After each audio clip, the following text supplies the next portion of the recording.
Everybody, thanks for watching and thanks for purchasing this DVD. It's a lot of information we got to get into in this DVD. This DVD is really going to be one of the most revealing DVDs I've done, in a while.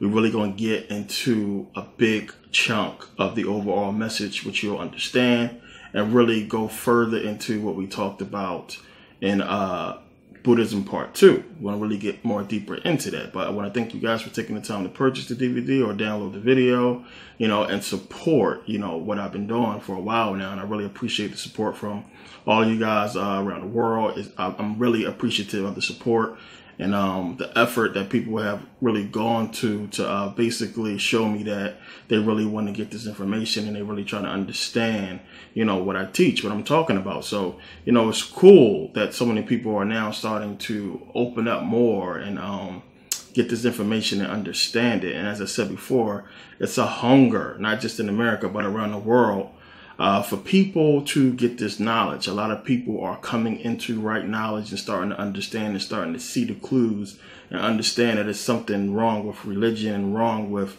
what we have been told, and they have been doing their own research. So I want to applaud you guys and thank you guys for, choosing me to convey to you, my research and my teaching. So definitely appreciate it. But yeah, a lot of people in Buddhism Part 2, when they seen it, a lot of people, white people, was real skeptical about the information. A lot of people really didn't want to believe it. And as I said, it's tough. It's going to be hard for people to accept some of the information. And of course, you are told to do your own research. But I wanted to be a lot more clear in this video and to get people to really understand how important melanin is. I don't think people, black or white, really understands how important melanin is. So I really want you guys to really get that and really get what I'm talking about as far as reincarnation and the need of the black woman and coming back into a melanated body. I think by the end of this DVD, you'll be more convinced than ever, and you'll have a lot more, if anything, research to look into for yourself if you still don't believe. But this should be enough. We're really going to get into a lot of deep stuff and really go into some interesting topics, and you'll be able to really get the full picture of what I'm trying to convey. So, my many years of research now, really digging into this stuff and getting into all this information, it has led me to this point years ago, a long time ago. Everything I've been putting out now lately, it's stuff that I knew, 10 years ago, to tell you the truth. So this stuff is information you really have to grasp now, because we really got to go further than this. It's a lot more to all of this. It's not just, even though it'll seem, this is not the end all. It's a lot more information you have to grasp into connecting the dots and making it more understandable to you. For me, it's easy because, I've done the research so long. So it's not, I don't have that whole skepticism anymore. When I see things and I can back it up with facts and proof and it fits the overall, puzzle, I generally accept it, if I can prove it. But for a lot of people just are still skeptic about the information. And I can understand, as white people, as Europeans, you will be skeptic because, you guys have been conditioned, as I said before, you have been conditioned to see yourselves as gods. Jesus was in your image. They show you guys as superheroes, always the hero, always the person in power. You guys have been ruling the world basically for, hundreds of years now, thousands of years. So it's tough to see, for white people to see themselves in any other context than being superior. It's really tough for them to really grasp it because they feel like, this is something, if it's true, it's something that they think everybody would know about, or the information will be out there, but it is, and it's hidden. And we're going to get into a major hidden piece of it and reveal the true origin, the true, I should say, metaphysics of the Matrix, what it's really talking about in essence. And I think that's going to really, really open up a lot of doors, information-wise, for you as you watch it. So we're going to get into that at the end of the video. But in the meantime, I don't want anybody to think that I'm just saying this because I'm black. This is just bullshit information that I'm putting out. And I can understand how in Buddhism, somebody might have got that, kind of thought. So what I'm going to do is I'm going to let you hear from a white man. I'm going to let a white man explain to you how important melanin is. It's not too many people who have done videos, white people have done videos on melanin to really express what it is and how important it is. If you have seen, it's a few videos up now. If you do the research, you'll see it's a lot of white people out there now speaking about melanin and its importance. Some of them will come straight out and say, hey, black people are the true, pure humans who are, was made correctly in the image of God or what have you. They are melanated, they were here first. And others will tiptoe around the whole topic, as this doctor will, I'm about to show you. But his research and his information that he has to talk about is really important, which is why we're going to really get into his information about melanin. And it's really interesting, and you guys definitely need to pay attention. Now, this Dr. Carl Marat, he doesn't make the mistake of mentioning black people having an abundance of melanin and how important that is for them and what we can do as far as us having an abundance of melanin. He doesn't make that mention of that, even though he'll speak about skin complexion. He is very careful to stay away from black people having so much melanin and not having any of the problems that he's going to mention in the video. Now, in the video, he's pushing chagas. And a lot of you probably know what chagas is. Chagas is a mushroom that basically has the same kind of capacities of melanin. It really can help people who do not have melanin, and it helps with a lot of things. So he's pushing chagas, and he's talking about the benefits of chagas and the benefits of having melanin and what it can do for the body and how you basically need melanin to move forward. So again, I don't want people to think that I'm just being arrogant as a black person, I'm Afrocentric or what have you. I don't want people to think I'm talking out my ass. I want you to hear it from a white man, and we're going to basically use this video to set the tone of this DVD, because we're going to get into a lot of stuff. But take a look. Melanin's role is, in fact, even being rethought in medicine, that, is it really something that just absorbs sunlight, or does melanin have a role in the immune system in the body? And is it really more of an antimicrobial kind of defense against bacteria? Because melanin is found throughout all the animal and vegetable kingdom. And melanin is the very thing that you have in your hair and in your skin that gives you the color. Whether you're more red, whether you're more brown, whether you're tan, whether you're not, is because the melanin produced by your skin in the parts of the cell called melanocytes, or the pigment of your skin. And some people who have a condition called vitiligo, where their skin looks blotchy and they have white patches, they don't make this pigment. When you're exposed to ultraviolet radiation, you make more of it. Now, melanin is what gives chaga its dark color.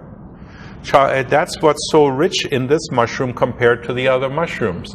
And what they found in Russia, it protects genes and it actually repairs broken DNA. Isn't that wonderful? Something breaks down because you're exposed to chemicals or radiation. Think of the people of Japan right now in 2011 who are suffering from huge amounts of radiation. What could we do to help them repair their, prevent cancer developing? Well, you need a DNA repairer, and that's what melanin does.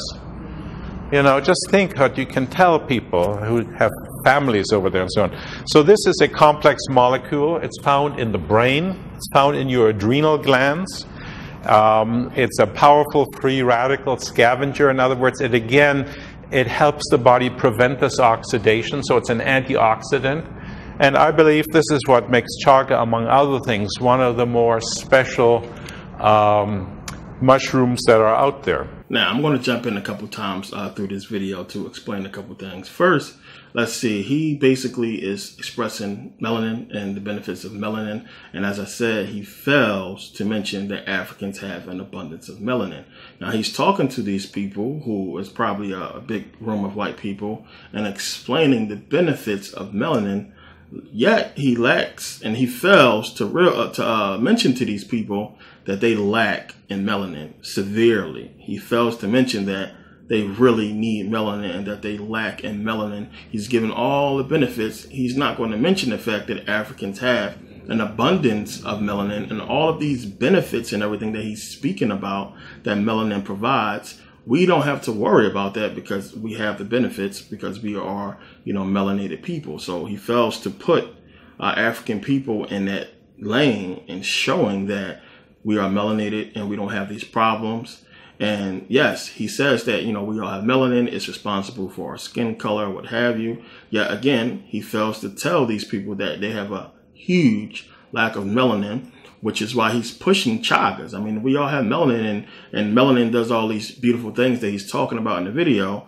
Why is he pushing chagas if they have melanin as well? So he does not mention the fact that, hey, you guys have next to no melanin, so you need chagas, you need to take these melatonin pills or what have you to get the benefits that I'm speaking about that melanin has. Black people do not need to do so, but he fails to mention this. I want to point that out so you can understand that he's being very careful about that.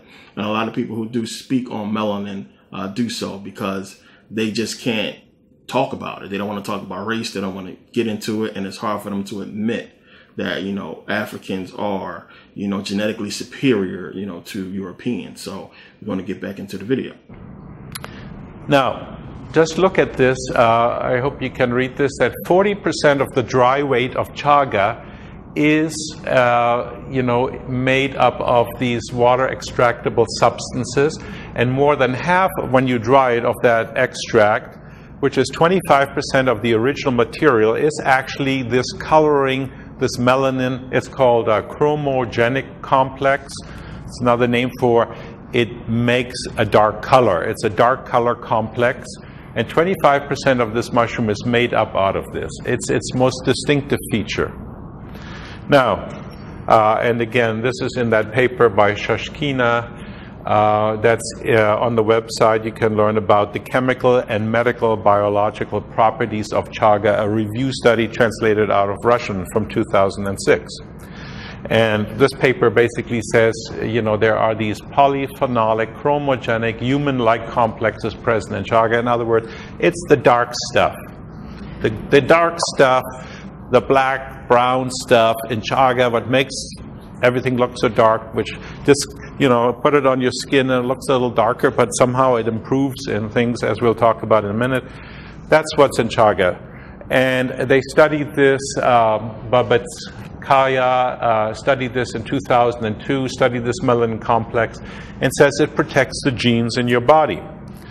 Now, I'm going to switch hats for a minute and talk. As some of you know, I'm also an engineer and a biomedical engineer.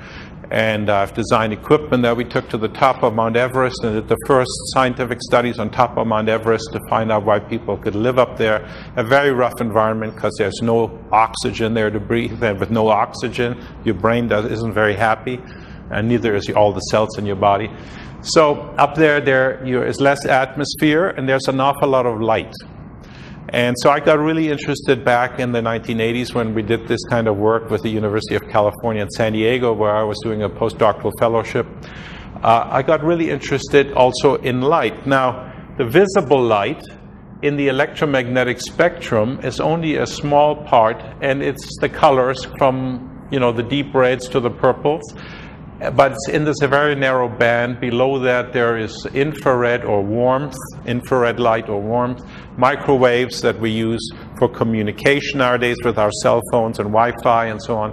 Radio waves are even longer. And then up here are what's ionizing radiation that breaks down things like ultraviolet light, which is faster in frequency, X-rays and gamma rays like we get from atomic reactors and so forth.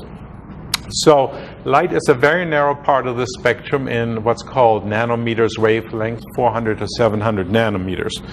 Here's another way of seeing it. Here's the electromagnetic spectrum. Visible light that your eyes respond to and your skin responds to is a narrow part of the spectrum, here. Now, when you look at absorption curves in the test tube of melanin, this is what we're talking about.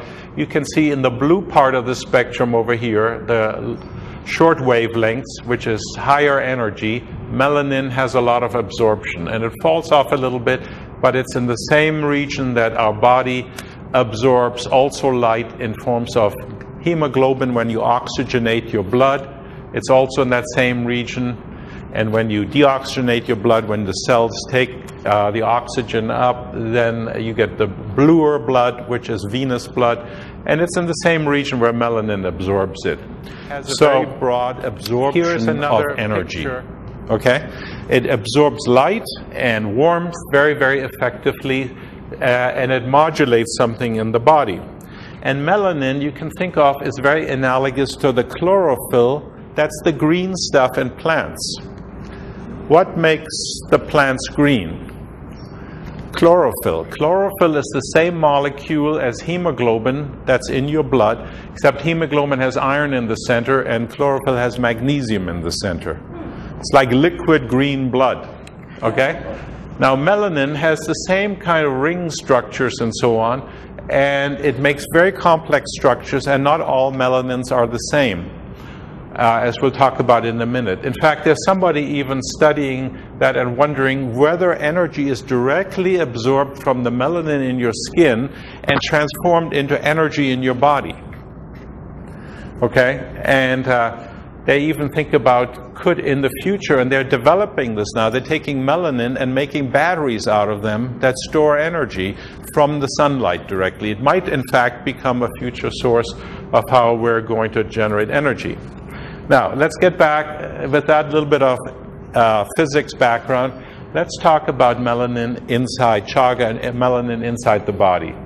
So it absorbs thousands of times more electromagnetic radiation actually than chlorophyll does. And chlorophyll is what we need to make proteins and sugars, especially sugars in the body. It exists in many other tissues, as I mentioned. It's actually a very important molecule in any woman who's having a baby, because the fetus has all this melanin in it, as I'll show you. Okay? And it's thought to be, by some people, a master molecule that actually steers how the body communicates. For example, Frank Barr, a scientist, wrote a whole article, a whole issue of a journal called Medical Hypothesis, saying, you know, melanin is such a special molecule and it's found in the babies, it may have a major role in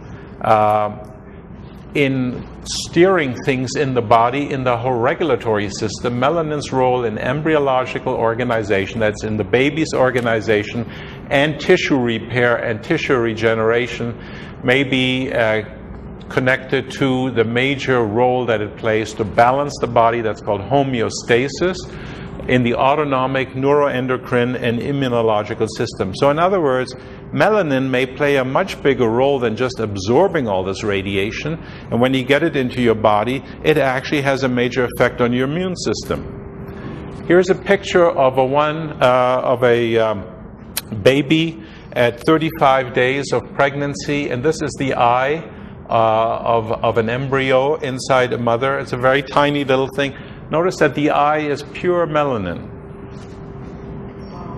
That's an amazing picture, isn't it? To see all this melanin is inside, and when the embryo first forms, there is what's called the dark streak. It's all melanin. So now, of course, we understand they don't give a damn if we have abortions. Think about all that melanin that they can take from the aborted fetuses. So, of course, you know, abortions is not going to be taken away.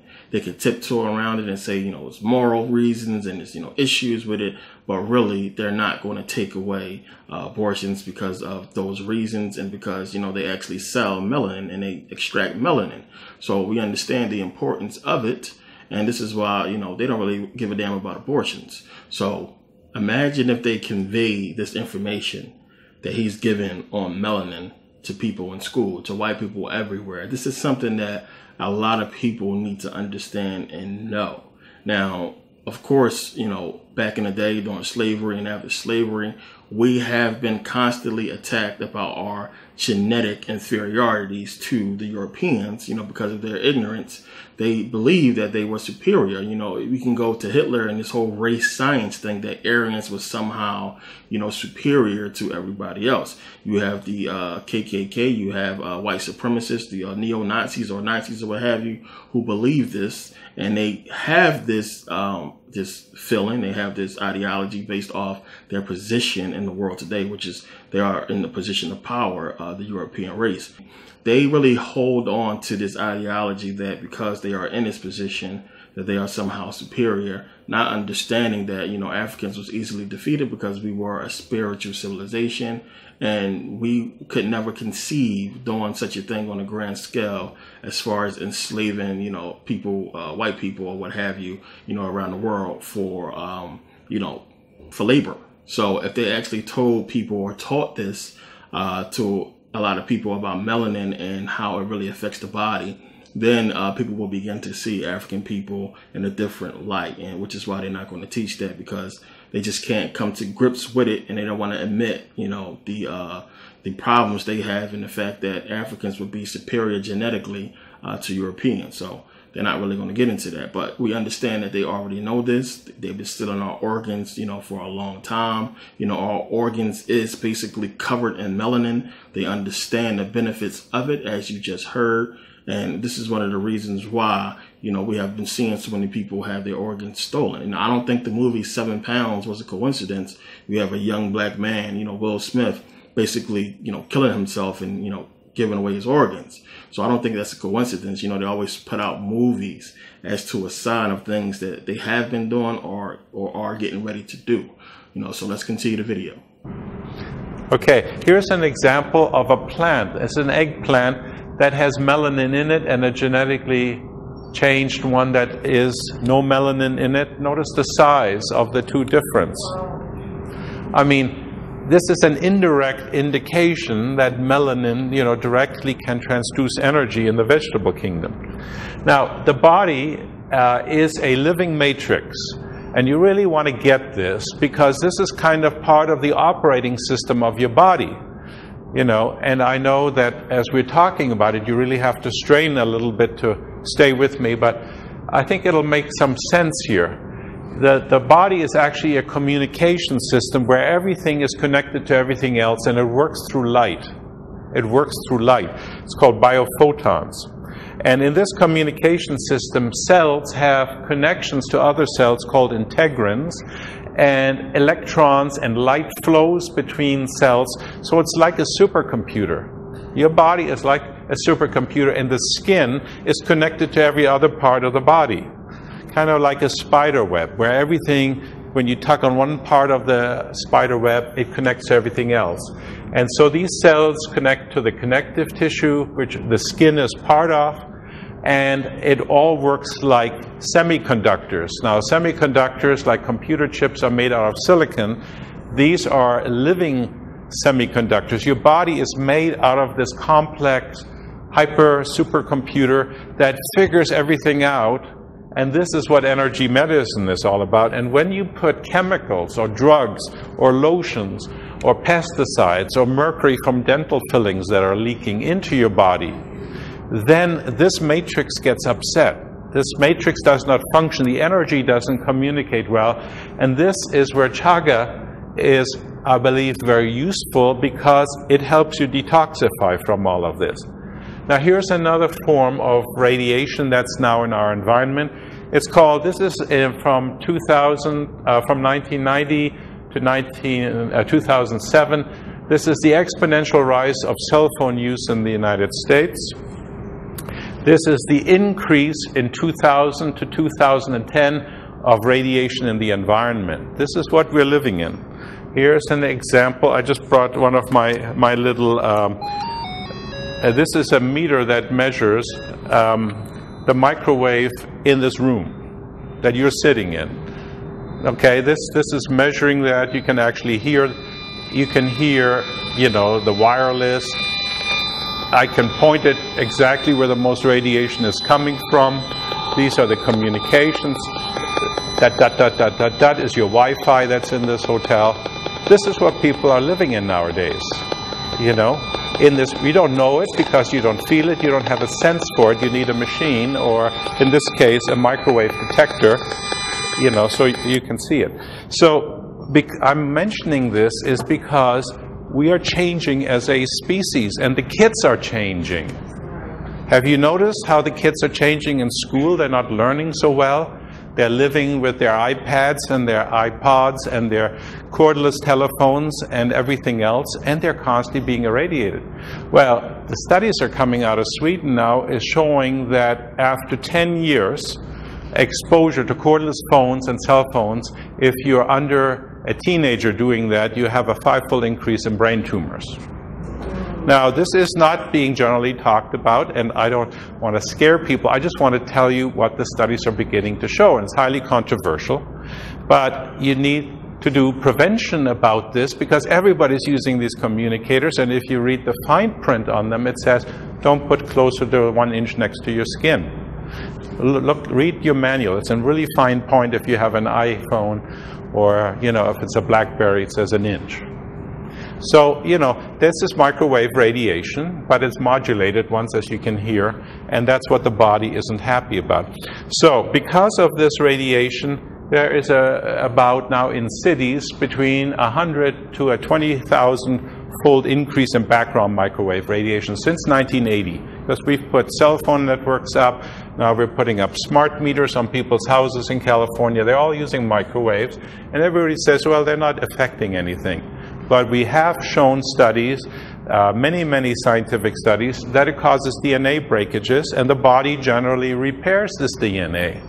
But if you have chaga on your skin, I believe, or in your body, it helps repair these DNA breakages more. So just that reason alone, I think as prevention, it's a useful product to have. Does that make some sense to you? Yes. Yeah. Because you really, this is what we're living in, and we're kind of drowning in this microwave without even knowing it because we don't see it like light or we don't hear it like sound. We don't have a sense for it.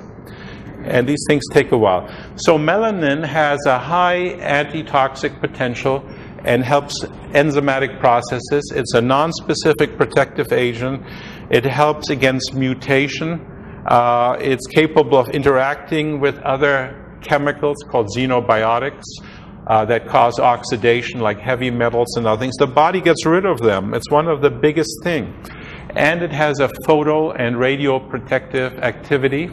In fact, animals fed chaga, as I'll show you in a minute, live longer when you irradiate them with gamma rays, those really high-intensity rays that come from atomic bombs and from nuclear reactors. They live a lot longer when they take chaga. They've done studies in animals. Here, 305 days versus the control group died in 186 days. Now, I'm not suggesting any of us get exposed to gamma rays or whatever. Not healthy, But we're living in a world that's a little abnormal. It's not what your grandparents lived in and not even what your parents lived in. So now, he said a whole lot about melanin. And a lot of that information and stuff a lot of us knew.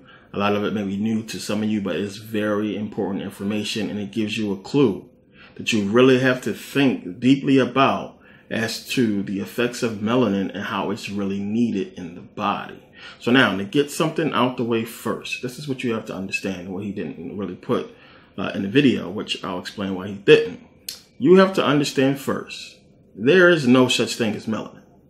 Plain and simple, there's no such thing as melanin. Melanin is a word created by Europeans to basically cover up carbon.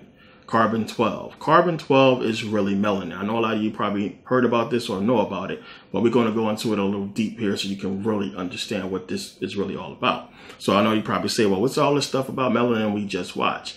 Just basically replace melanin with carbon, and you have to understand why they came up with that. And I know you're going to ask yourself, why would Europeans come up with a word to basically replace carbon if melanin is actually carbon? Why would they want to hide that?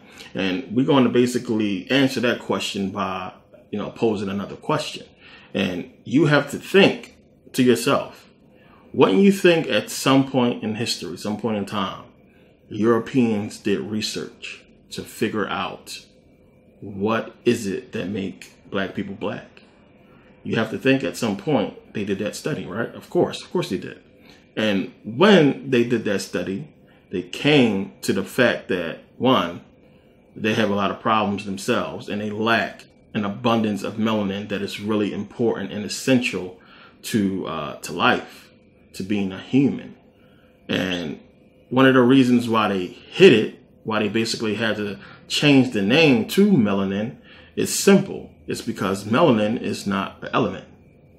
It's just that simple. Melanin is not an element essential to the existence of human life. Carbon-12 is. So if you say to people that, you know, they lack an essential element to being a human being, to being, you know, from the creator or from, you know, the divine or what have you, when you start really getting into it scientifically, then people will really trace it back to something that they don't want them to trace it back to, which we'll get into. So thus they came up with the word melanin, which we'll talk more about that in a second. So now understand, I'm going to use melanin because you guys are more familiar with that word. And, you know, when I say melanin, I'm talking about carbon, carbon-12. If I say carbon or carbon-12, I'm talking about melanin. So understand that. Now, they came up with melanin to hide the fact that melanin is carbon, which is an essential element. Plain and simple. You know, you have 6 elements that make up the building blocks of life, or what they call the elements of life. You have hydrogen, oxygen, nitrogen. You have carbon. You have phosphorus, and you have sulfur. These are basically the elements of life. And they understand when you start really digging into carbon, it's going to lead you back into some information they don't want you to really know about, which is going to lead you back to Kemet, and you're going to understand a whole wealth of knowledge, believe it or not, which we'll get into. So when you look at these elements, of course, you do not find melanin. So, you know, what is melanin? But you do find the properties of melanin in carbon. So let's take a look at something called carbon black. So now we're going to see the same benefits in melanin we find in this carbon black. So now it says carbon black is a form of polycrystalline, which polycrystalline is like a liquid crystal, polycrystalline carbon that has a high surface area to volume ratio, albeit lower than that of activated carbon. Now it says down here, the most common use, 70% of carbon black, is as a pigment and reinforcing phase in automobile tires. Carbon black also helps conduct heat away from the tread and belt area of the tire, reducing thermal damage and increasing tire life. Carbon black particles are also employed in some radar absorbent materials used in the reduction of the radar cross section of aircraft and in photocopier and laser print toner and other inks and paints. The high tinting strength and stability of carbon black has also provided use in coloring of resins and films. About 20% of world production goes into belts, hoses, and other non-tire rubber goods. The balance is mainly used as a pigment in inks, coatings, and plastics. For example, it is added to polypropylene because it absorbs ultraviolet radiation, which otherwise causes the material to degrade. So we can see carbon black. You know, carbon has that same type of properties that melanin has as far as shielding from heat. They use carbon black to make the TV dinner trays as well. You know, the ones you do microwave dinners, you put in the microwave. But, you know, they use it to keep, you know, the tray from melting before your food gets cooked. So you can see they use carbon black in a lot of things. They use carbon black in the towels for the space shuttle they use on re-entry. So many different things you can find carbon black in, having those same properties as melanin, you know, and it's something that a lot of people have no clue about. A lot of people don't even know about carbon black, but you can see how they go hand in hand. So of course they want to basically cover up melanin, cover up carbon, cover up the fact that it's an essential element in life. And if you go out and you tell, you know, white folks that they lack an essential element and creating life, I mean, then you will understand why they have so many problems, so many health issues. You will understand, one, that Africans are superior because they're genetically dominant, more superior than Europeans. And of course, this is something that they do not want people to figure out. Now, also, you know, when they're doing this research, because we're basically talking about what they're going to find out when doing the research on what makes black people black. I mean, understand this, grasp this. At some point, they had to do the research, and they did, of course. And in doing the research, they figured this out, and they figured out a whole lot more. So now, in doing their research on what makes black people black, they will find out, one, that it's carbon. It's carbon-12. You know, carbon-12 is essential to the building blocks of life, and African people have an abundance of it. So upon further research, they will find out that carbon has 15 isotopes. Of those 15 isotopes, 2 of those isotopes are stable. That's carbon-12, carbon-13. Now, carbon-12 makes up 98.93% of carbon. That's like most of the carbon. Carbon-12 is most of carbon. So they would ask themselves, well, damn, what is so special about carbon-12? How do you get carbon-12? And they will understand that you get carbon-12 through the triple alpha process, what they call the triple alpha process. Now, the triple alpha process involves 3 helium-4 nuclei. So you have 2 helium-4 nuclei that basically fuses, right? They fuse and they create barium-8. So you have 448. So 2 helium-4 nuclei fuse, you get barium-8.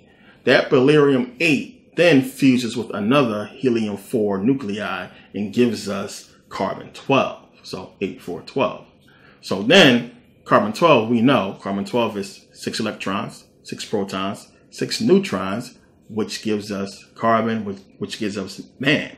So again, 666 in the Bible. I talked about this before. Boom. It goes back to carbon-12. This is major for them. It would blow their mind when they figured it out. And one of the main reasons why it would blow their mind is because they would know that the triple alpha process also can be found in the formation or the creation of stars. So it's like, well, damn, these people are a sun. And you can understand now, and you start taking this stuff back to Kemet. Damn, this is what the Egyptians was talking about. And there's so much more into this. But they will understand that it's something really special about African people. It's something special about these building blocks. And when you put all this stuff together, it really leads you to an unbelievable conclusion about the power of melanin that they lack. So now, as I talked about in the Saturn Satan series, when we got into the planets and everything, and I talked about, the solar system coming in existence due to a supernova, as science explains. I mean, think about that. So when you understand supernova is an explosion of stars, and I talked about how everything comes together and what have you. When you understand that, and then you look at the fact that, these elements, the building blocks, can be found completely 100% in African people, it would blow them away. And as I talked about before, you have consciousness creating energy, energy creating elements, and those elements creating, physical matter, everything that we see, the planets or what have you. So they would look at this carbon-12, which they have to cover up and change the melanin, something different than carbon-12, this element. But they will look at it and see that, African people can be traced back to the creator, can be traced back to consciousness itself, this energy. It's crazy when you really start breaking it down. And this is what they would find out. Again, you got to ask yourself, how all this stuff get here? Where did all this stuff come from?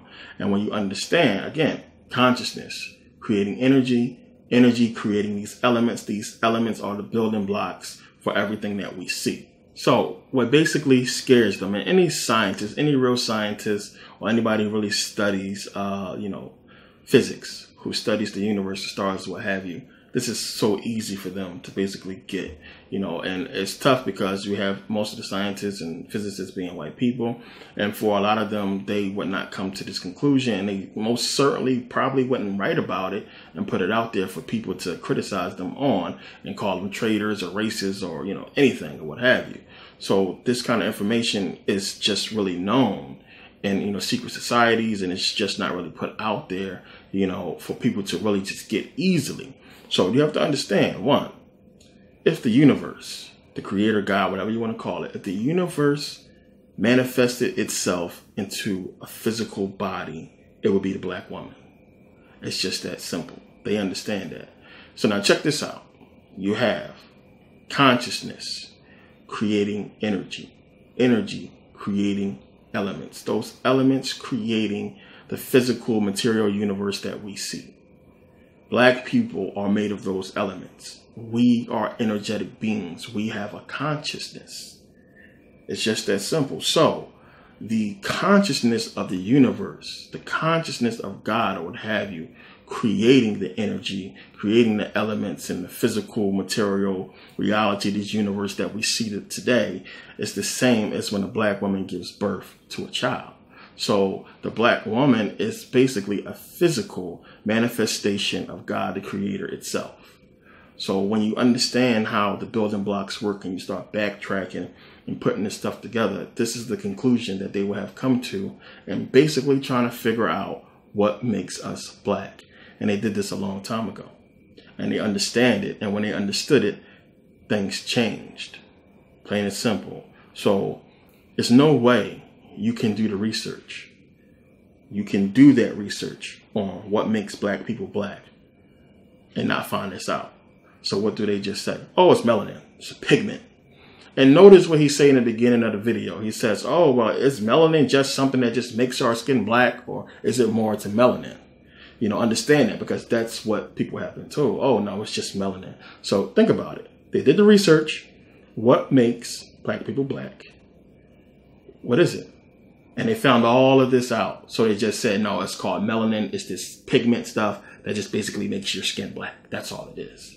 But then here you have, again, a doctor, a white man, gives up all this information. And it changes the whole understanding and the whole thought process of what melanin is. Now, again, he didn't say it's carbon. He didn't say it's carbon-12. And you can admit that carbon-12 has the same benefits of melanin, as I just talked about. So if he is to say that, oh no, melanin is carbon-12, and, you know, it opens a whole door to so much more information that they obviously don't want people to know and to trace back to the creator, which is what we trace back to. So you got to understand, it's a lot more to all this. You know, you still have to be a highly educated being to put this together. This is something I know people want to say, well, how do we form? How do we become humans? I know people want to think about that, but this is something that does not happen by accident. We are too complex for that. So, you know, Khnum, molding man on the potter's wheel, is telling you that we were fashioned, that we were created. And you have to understand there's a lot more into that, which we'll get into down the road.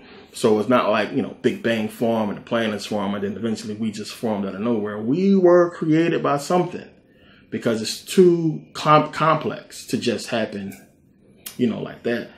You can really look at the physics of planets coming together, but us, totally different. So now when you start understanding all this stuff, when you start really getting into it, you come to the conclusion that, you know, black people, there is absolutely no reason why we shouldn't be able to manifest any physical material thing that we want with our consciousness. Plain and simple. Especially since our subconscious is tapped into the energy of the universe. And it is. This is why I always tell you we have to gain control of the subconscious, because it's tapped in. And this is why they do everything that they do. So we do not gain control of that. But it should be no reason why we shouldn't be able to tap into it. So you got to understand, when you start really thinking about the process and thinking about how all this stuff deals with consciousness or what have you, then, you know, you come to the conclusion that, well, consciousness is just, you know, something that is the most powerful thing that we can really break down to. Because if consciousness is creating this energy, and this energy is creating elements, and elements creating everything that we see, then consciousness must be the creator, must be God. So you have to really, you know, really get into this kind of information when you start studying energy. And this whole energy that I'm talking about, we tap into, is what they call the unified field. You probably heard of unified field theory, which I do not like to really dig into and talk about, because, you know, energy is infinite. It's everywhere. When you start trying to break this stuff down into little categories and stuff like that, you lose sight of what energy goes back to. Because, you know, we're talking about science here, and science basically deals with what they can prove. And really, when you get into it, you start tracing back this unified field, this energetic grid they want to talk about, then, you know, really it goes back to consciousness. And you have a bunch of people who can't really conceive consciousness and really understand, you know, consciousness. Because when you start talking about where did this energy come from, you get into the whole idea that, you know, something can't come from nothing. And this is what a lot of people always say, well, you can't have nothing come, you know, something come from nothing. There's nothing. And then how does something come out of that? What is that? And this is basically what energy does. Energy is coming from consciousness, and consciousness, so to speak, is like nothing. Consciousness can be considered God. When you read the Bible, when they say, the Christians, that God is everywhere, consciousness is everywhere. When they tell you, bow your head and pray to God or what have you, you're talking to consciousness. When you meditate, you are basically tapping into your consciousness. You are basically trying to develop your consciousness to basically, join together the masculine and feminine energy. So it's talking about consciousness when it's talking about so many different things that deal with religion. So Jesus, again, talking about going within yourself, meditating, consciousness. So these are things that it's tough for them to really grasp when it comes to this energy. So we got to understand a lot of the terms that they use, the scientific terms. If you notice me, I try to stay away from all that stuff. I try to really give it to you straight out. We can get into a lot of the technical stuff when it comes to all this stuff, but really, it's just basically what it is. You have consciousness creating energy, energy creating these elements, and then, these elements creating everything else. Now, if you really want to get into that process more, we can start thinking about sound and everything like that, and vibration and all that, as I talked about in Saturn and Satan series. All that stuff fits in. But really, to keep it basic, you have consciousness, you have energy, you have elements, you have everything else. So as they say, God is unseen. Consciousness is unseen. Consciousness created energy, and they just can't grasp that energy coming from nothing, which is why they really can't agree on unified field theory. And a lot of this, the findings and studies are, not accepted. There's a lot of issues with it. So a lot of the researchers just can't come together on unified field, which is why, it has all the problems. But now let's go back and let's get into ancient Kemet. Let's go back to ancient Kemet and let's just look at the creation story. So as I said, consciousness created energy or what have you. So you have Atum. Atum would basically be consciousness. Atum created Shu and Tefnut. So you have Shu, which would basically be energy. Tefnut, which would basically be the elements. So Shu and Tefnut, we get Nut, which would basically be the sky and, the planets, the universe, or what have you, if you want to say that. And we have Geb, which would basically be, Jeb will be the earth. So you have consciousness, Atum, creating energy, Shu, and elements, which would be Tefnut. So consciousness, you have energy, you have elements, you have the creation of earth, and then you have Osiris and all the others, which would basically be aspects of nature and reality, which would be us, that exist. The sun is a major part of the whole thing, of course, because, an exploding sun is basically what created all this. So all this stuff comes together. So it's really easy to put it like that, as the Egyptians put it with the creation story, as you've seen how all this stuff comes together. Remember, out of nothing, Noon, in the waters of Noon, nothing, darkness, space, you have Atum.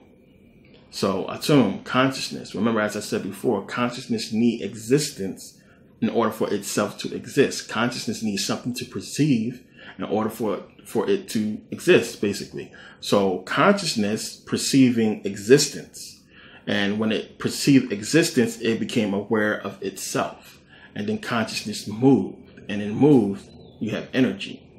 And that takes energy to move. Any kind of movement you do is energy. So when you start going into all that, you can really start breaking down a lot of the creation stories from other civilizations as well that really go into basically what I'm talking about as far as consciousness creating energy, energy creating elements, these elements creating everything else. So again, the ancient Egyptians was on point.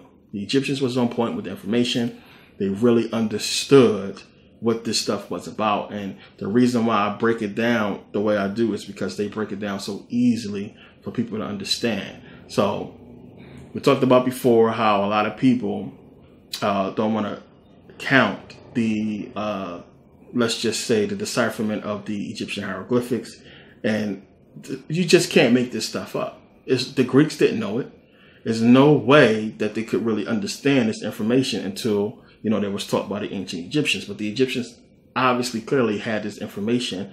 And when you look at the symbols, because this is what you really have to look at, we can go by what they say, the symbols say, letter wise or what have you.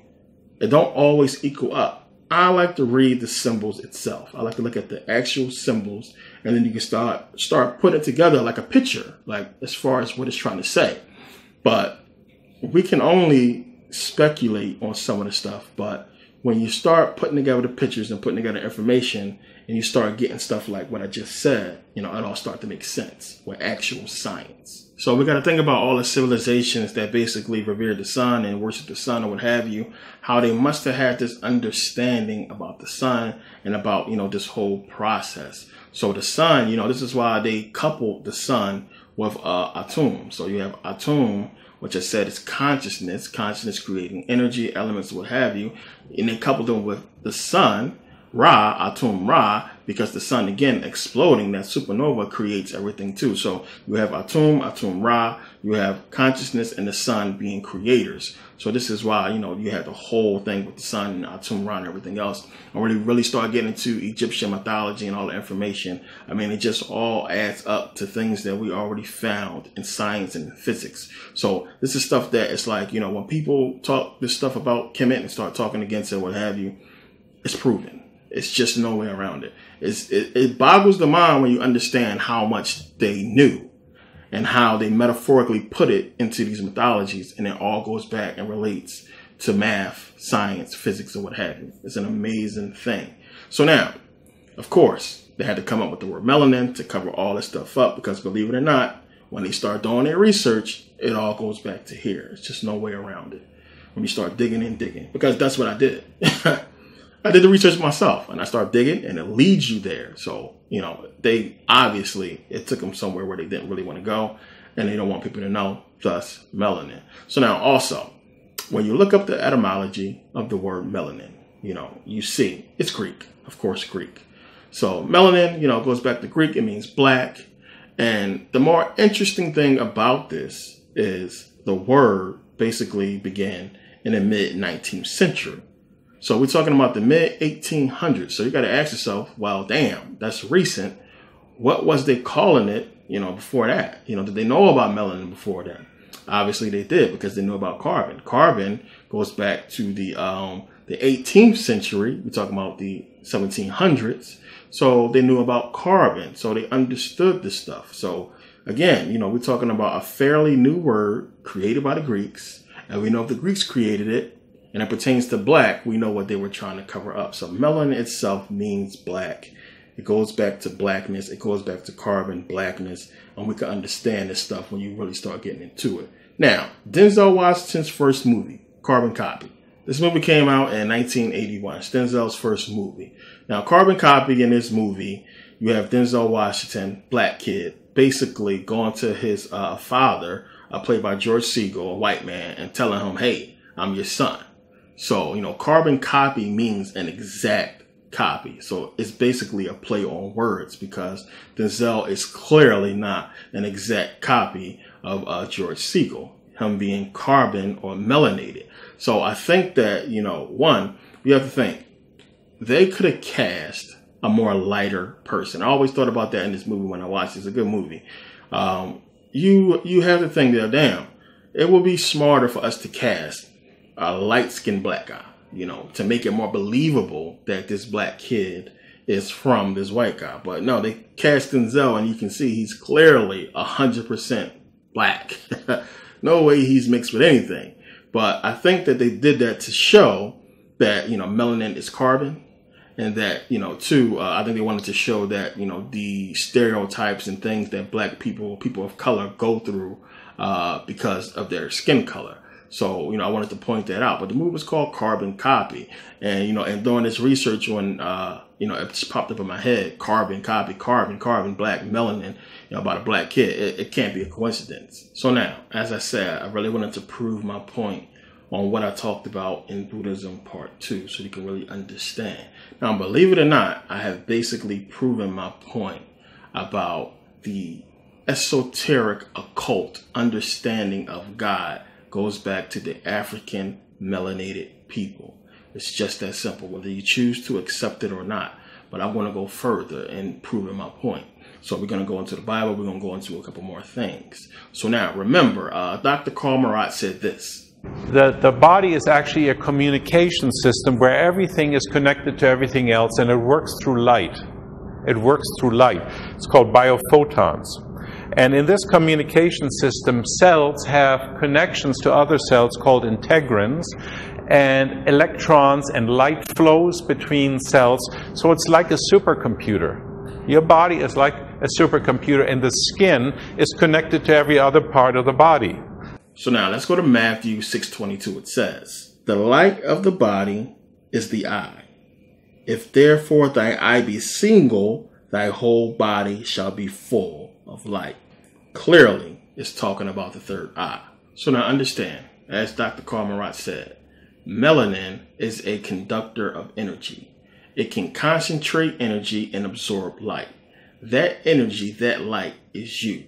So, during meditation, when you meditate, your consciousness is using the melanin to basically activate your chakras and to activate your spiritual light body, sending Kundalini energy up the spine to activate the pineal gland on the third eye.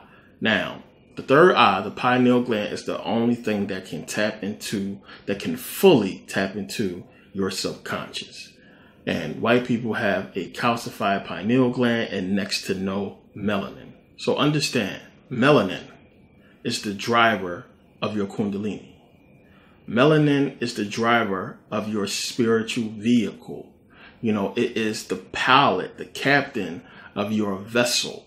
So without melanin, you have no way of getting the energy to the brain. You have no way of driving the energy up the spine and activating the third eye, which will give you access to the subconscious. So because of this, you have white people, Europeans, you are a slave to your subconscious. You are a slave to the lower brain. It's just that simple. So this is why they call, white people the devil, Europeans the devil, because you can only access that lower brain. You are driven by the lower brain. And because you can't get this Kundalini energy, this Kundalini rising, this is all you know. So when you die, your energy only knows the material and not the spiritual. It's just that simple. So you need the melanin to get this energy. You need this Kundalini rising. You need to activate the third eye. All this stuff cannot be done without a driver. So you need the driver. So it's a known fact. Europeans have a 60 to 80% calcified pineal gland and next to no melanin. Now, this is not something that I'm saying to be evil or malicious or mean or something like that. This is a fact. This is why you have people like Dr. Karl Marat pushing chagas, and you have melatonin pills. So take the hint, take the facts, do the research. It's not somebody just being, Afrocentric or, spewing hate. This is somebody who's trying to help you and get you to understand what they do not want you to know. You need to grasp this. You need to understand, what's going on. So you have to get it. This is a fact. So when you get into energy transfer and you start understanding how this stuff works, and you have a lot of Europeans who do yoga, who meditate, what have you, because they have a sense for it. There is something embedded within them deeply that understands that they need to do this, which is why, when you start to get this understanding, you have a lot of Europeans that say, well, I need to get into yoga, I need to get into this. And you have a lot of Europeans who try to be spiritual, but they can't really grasp it, and it's so many signs that we see that this is the truth. I mean, it's one of those things that when you have melanin, it's attaching you more to the spiritual. People are more spiritual, which we know we were in Africa and still are, more spiritual than, material, which is why they gave us the Bible and used spirituality to control us, because they know we're full of melanin, we're full of spirituality. So you see a lot of symptoms in Europeans that show up to show that they don't have this spirituality. They don't have this sense of the spiritual. Like I was talking about before with, white people hunting and just killing animals for nothing. That's not even done in nature. When they hunt, they don't kill for nothing. It's not done. They kill for food. That's it. It's not for sport. So that's one thing we see that Europeans do. So a lot of people say, well, black people hunt too. Yeah, this is what we was taught from you. So remember that. But hunting is one thing. And just the overall disregard for human life. And it's not all of you, of course, but you got to understand what we say, that there is no empathy. It just shows up in so many different things. And it's not your fault 100% because you have been taught this hatred. You have been taught to basically go away from what you should be going towards. So when I watch shows like Barrett Jackson or Meekum, these car shows, the car auctions, I don't know if any of you guys ever watch, but you have a room full of rich white folks and they all white. I've never seen one black dude in there. Maybe once, possibly. He could have been black, I'm not sure. But usually full of white people.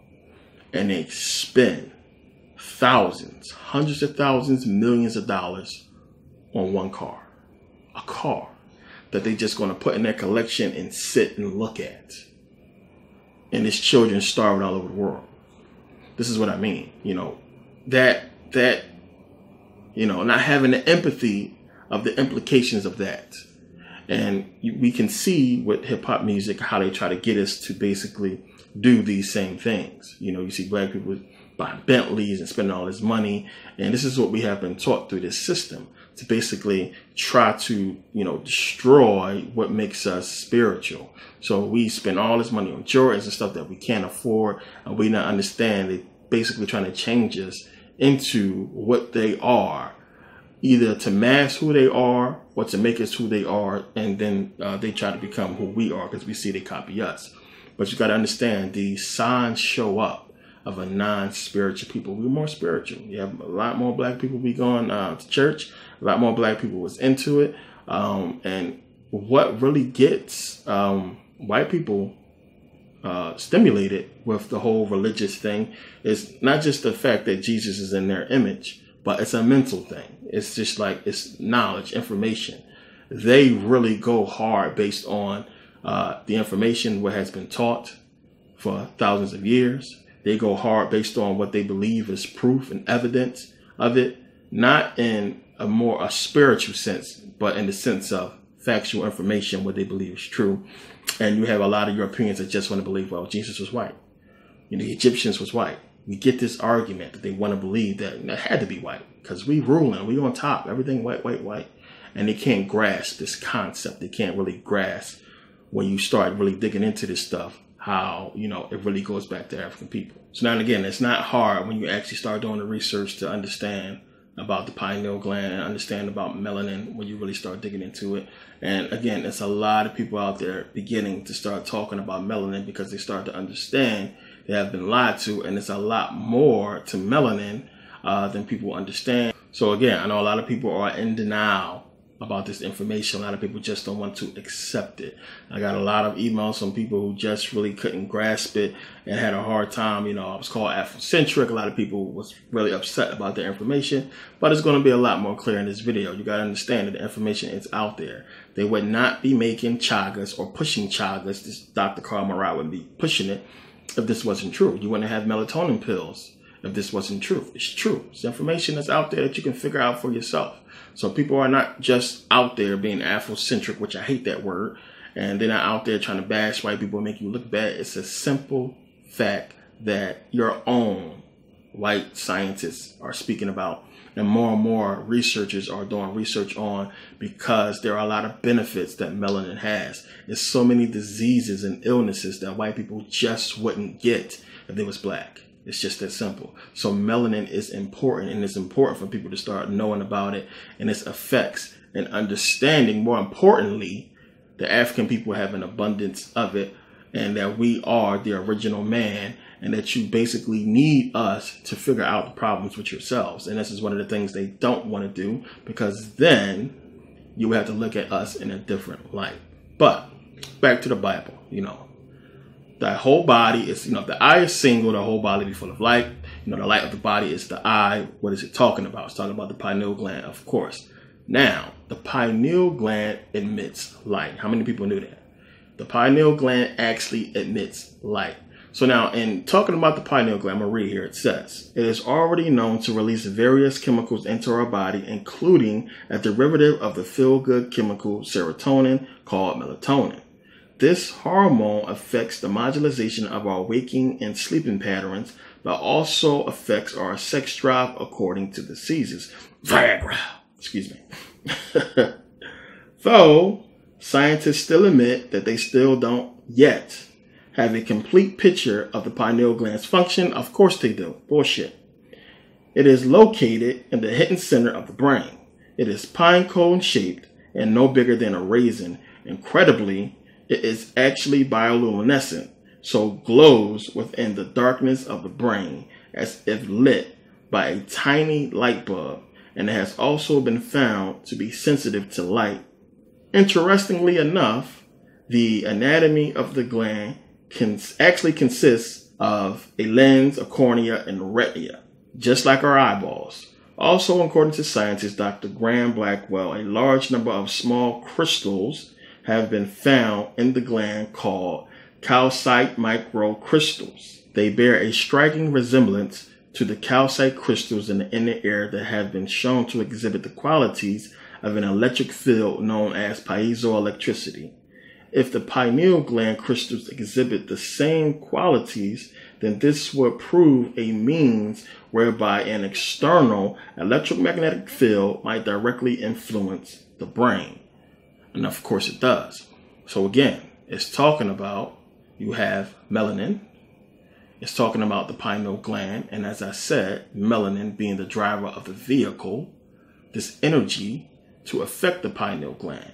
So of course, this energy can basically program the brain. We know it sends signals down the spine, and this is how we move or what have you. So this is stuff they already know. They have done the research, trust me, on the pineal gland. They understand the importance of it. They understand what it can do. They understand how melanin is essential to the pineal gland. So when you're giving up all this information and you're saying all these things, then you say, but, Europeans have a 60 to 80% calcified pineal gland.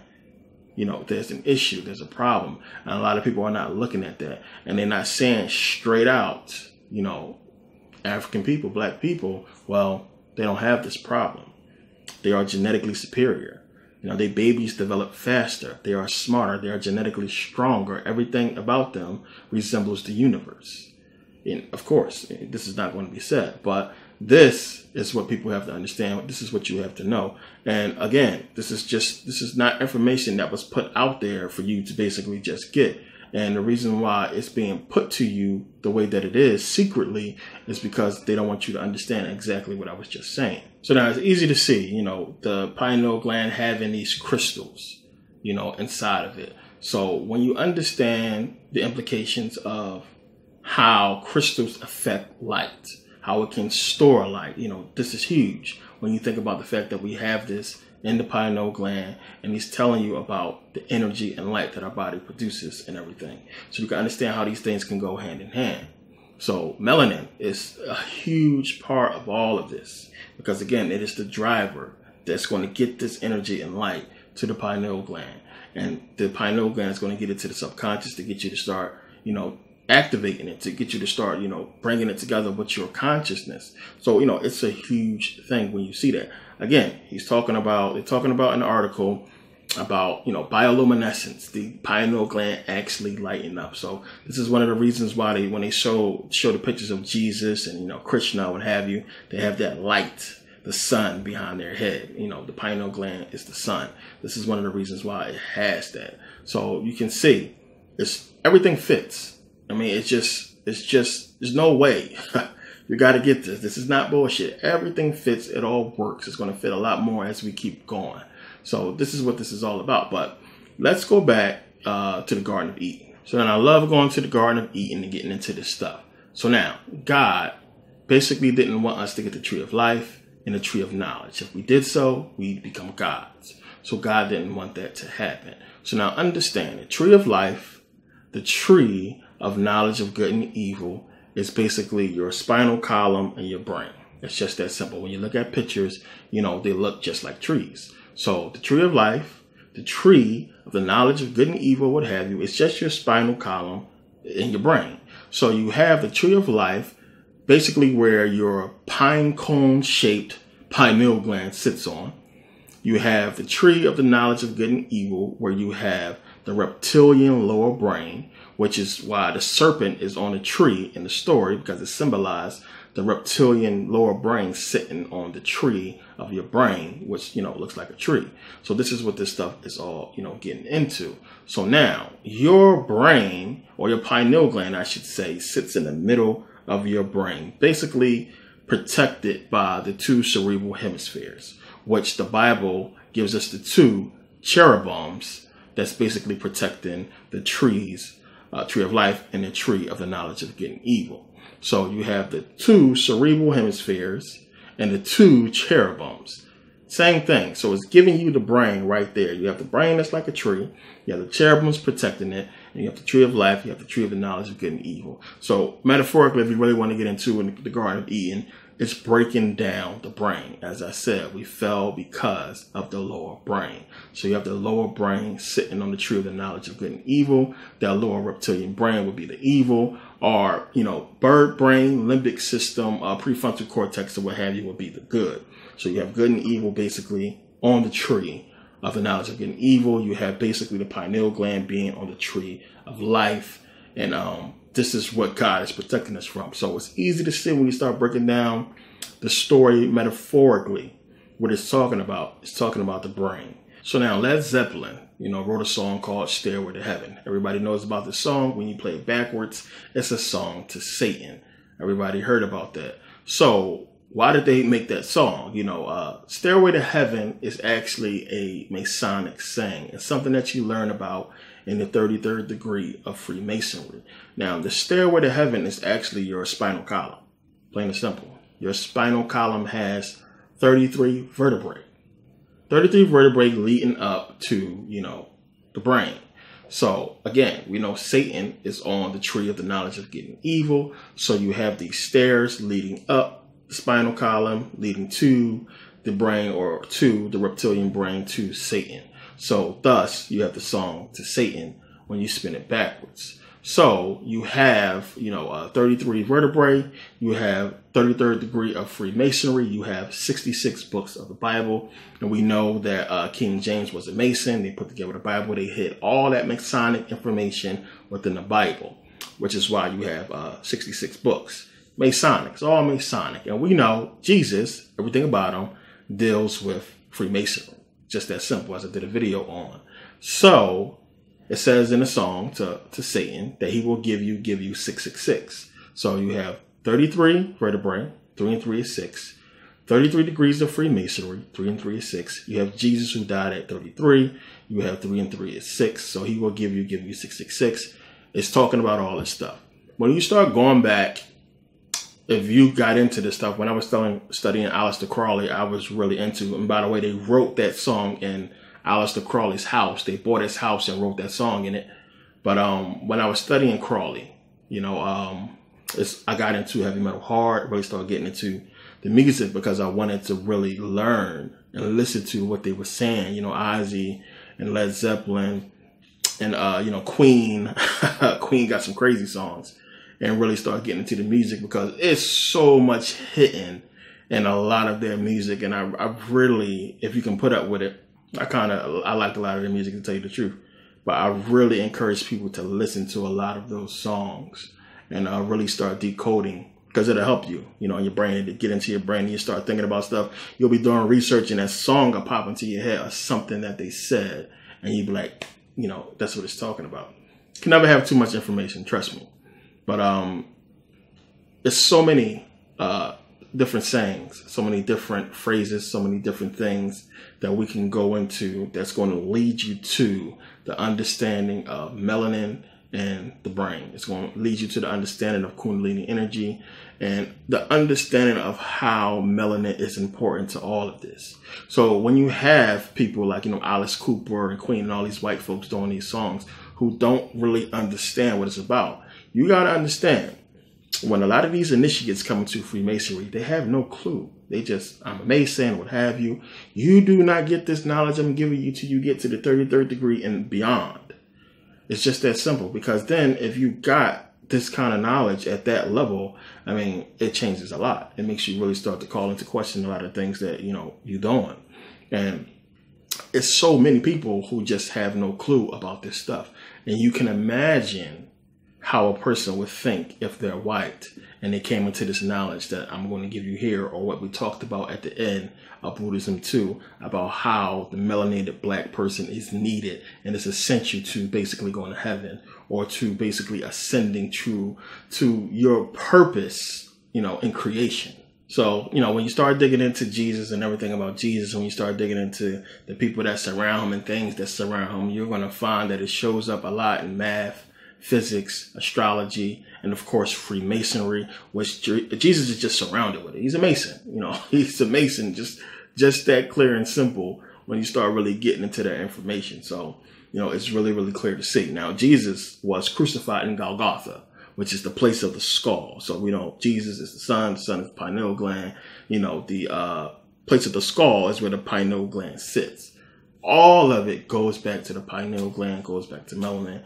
It's all fitting there, plain and simple.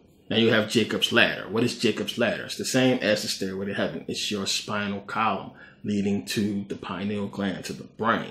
So you have Jacob's ladder. You have Genesis 32:30. Jacob called the name of the place Pineal, for I have seen God face to face, and my life is preserved. Everything. I mean, it all fits. It's all going to lead you here. There's no way around it. There's no escaping it. What do you think all this stuff is for? And it's tough for people to get this kind of information, and it's a part of you that want to run from it. But then it's a part of you that is intrigued by it and wants to continue on. And you got to understand, they put so much out here in the world to try to make you comfortable with your normal life, with your normal self. I don't want no troubles. I don't want no problem. I want to keep my head down. I want to just go about my life. I don't want to deal with this shit. And a lot of people feel that way. And a lot of people, some people get depressed, watching my videos. And some people get, I had a lot of people, man, your videos is depressing. They make me sad. They make me have no hope. And how could you not have hope, man? How could you not get this? I know it's all scary. It's all weird information, but you got to get this stuff and understand that this is amazing, that you have the knowledge, that you're understanding this, that you're going to have the tools necessary to do and fulfill your purpose. This material stuff is shit. It's nothing. I mean, come on. You can't keep it forever. You are going to die. It is inevitable. Plain and simple. So you got to grasp that and understand it and grow up, and not try to hold on to this physical material stuff, and understand that this stuff is just here for you to basically fulfill your purpose. It's just that simple. So everywhere you look, you're going to keep finding this stuff. You're going to start finding out that it all leads to the Bible. It all leads to Kemet. It all leads to you, black people. So this is basically going to bring me to, my final part of the DVD, which is going to be long, but it's going to be cool. It's going to be worth it. And this is where I really can prove my point, or one of the best things I can use to prove my point, because it's so many places that you don't understand that's telling you exactly what I'm saying. So as I said in the beginning of the DVD, beginning of the video, we're going to use the Matrix to basically prove this point. You're going to understand what it's really, truly talking about. It's so many people who put out videos on the Matrix. I know you've seen a lot. I talk about the Matrix a lot, but they don't have the clear understanding of what it's talking about. I think after you see what I'm going to show you, you'll understand that it's the truth, that it's clear. And it's a lot that it entails, but everything will piece together and it'll fit, and you'll get it. You'll start understanding that, damn, it's the truth. This is what it's talking about. So, this is going to be one of those things where, you're going to have to probably watch twice after we go through all of it and really get it. But you should be able to get it the first time. But it's a lot of information, but it's going to be cool. It's going to be really insightful, and it's really going to make a lot of sense. So now, as I said in the beginning, you guys have been spoiled. You're a Superman, you're a Batman, you're the X-Men. You're so many superheroes. There's so many things that you have that portray you in this positive, unbelievable light as being the superior being over everybody else.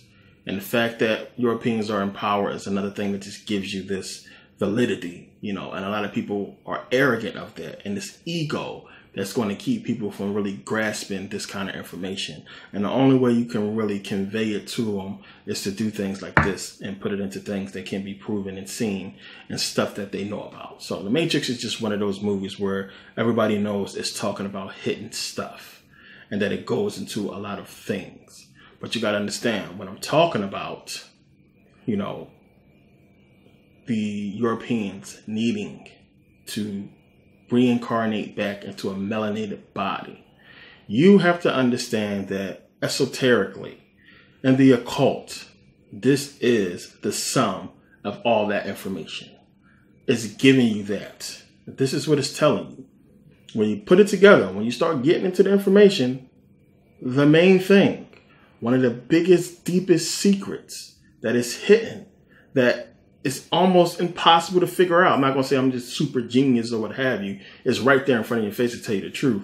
It's playing on your prejudice. It's playing on your, let's say your programming, the way you have been programmed. It's playing on you being spoiled and everything. It's playing on that so you don't come to this conclusion, as I talked about in part 2.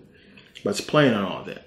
So, you have to understand that you have to come back into melanin in order to ascend. It's just that simple. Jesus tells you in John 3:33, take the hint. He tells you, except the man be born again, he cannot enter into the kingdom of God. Plain and simple. And by that born again, it's telling you, you must be born again of a black woman, of melanin. All the metaphysics of the kingdom of God, the kingdom of heaven, as I proved and showed you, and that scan the Bible and Christianity finally explained, equates to the womb of the black woman. So when you start putting everything together, it's telling you this is what it's talking about. Let's get into this thing. First off, we go to Matrix Revolutions, the last Matrix. Remember, Neo wakes up at the train station. And he wakes up and he goes over, he sees the little girl first, and he sees the man. He tells her, hey, leave that poor man alone. And he sees his wife. This is the biggest clue of the Matrix. This scene in the Matrix gives away the whole entire series. Plain and simple. He gives it all away right here. And of course, they would save it for the last movie. But this scene is where everything is, as I'm about to break down. So he goes over and the man explains who he is. And when I first heard it, it just blew me away when he talked. Comes right up to Neo. Hi, I'm Ramachandra. This is my wife, Kamala, our daughter, Seti. These are all Hindu gods. It's just that simple. So to me, I'm just blown away. Like, did he really just give it away like that? He kind of hit something, which we'll get into later. But just like that.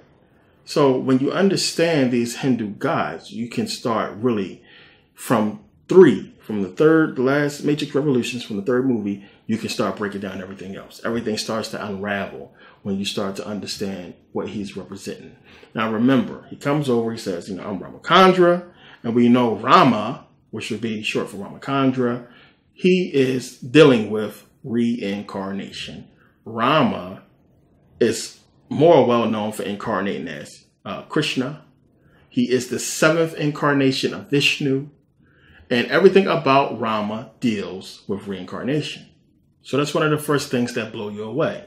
When you start looking into Ramachandra, into Rama, and understanding, he's the 7th avatar of Vishnu.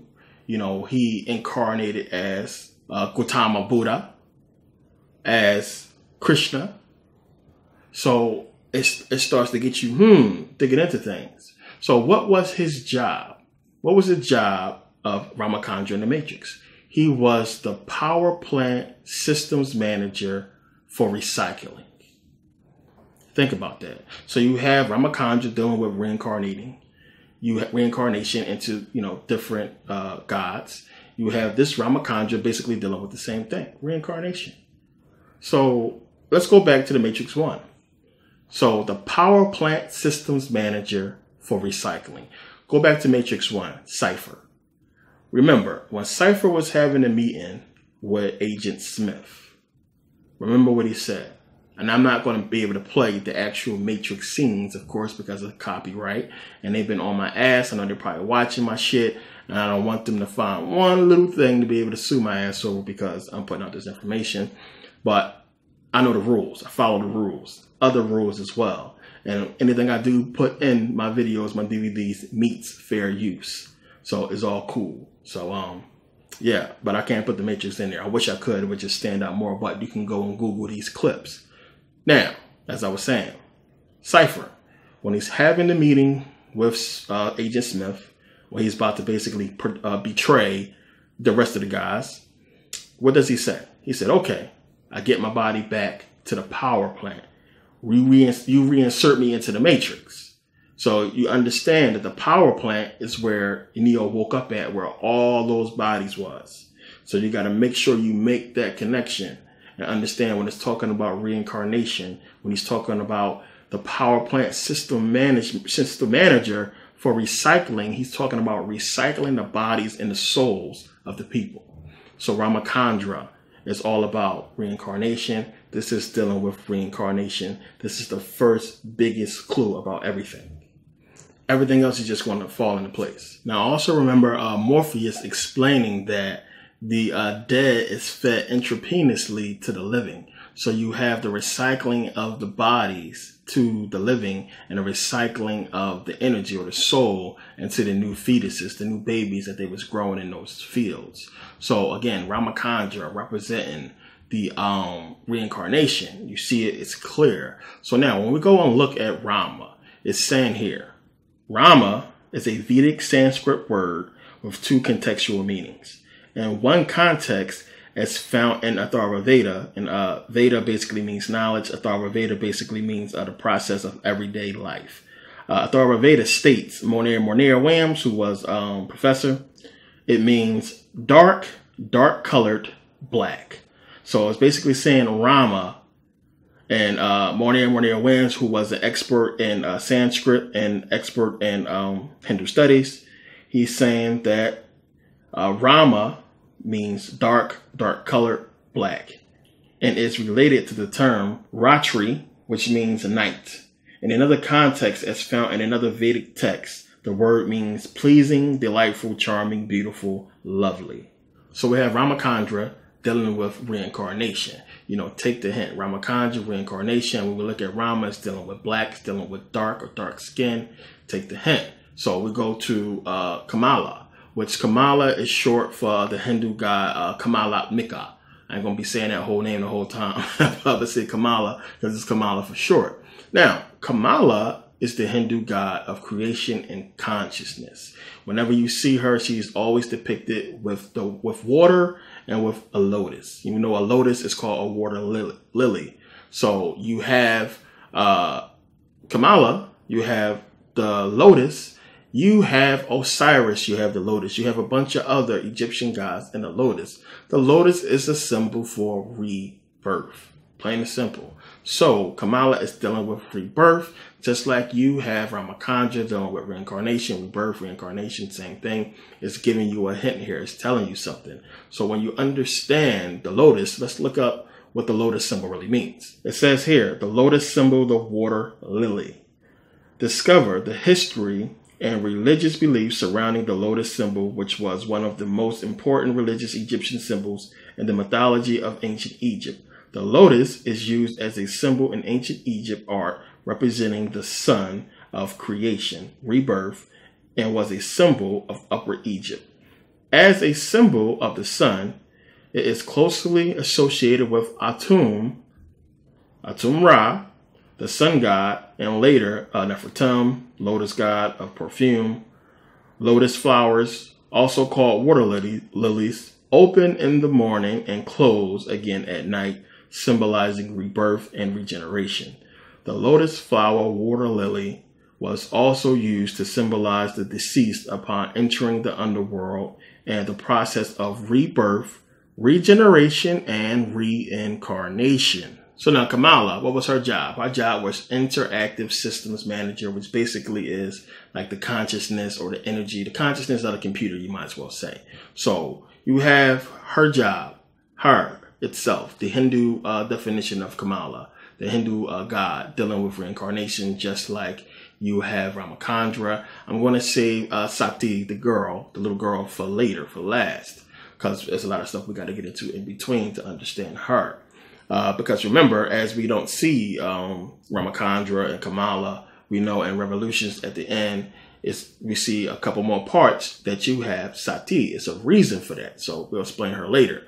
Now, Neo himself is an incarnation. He is the sixth incarnation of the One. He reincarnated, 6 times. Basically what it's telling you, as the architect points out to him. He's reincarnated. So it's symbolizing, it's telling you reincarnating over and over again. There you have that symbology as I explained to you. So Neo, of course, represents you, white people, among other things. So now, in order for Neo to walk the path of the One or to become the One, he needed the Oracle. So you have the Oracle.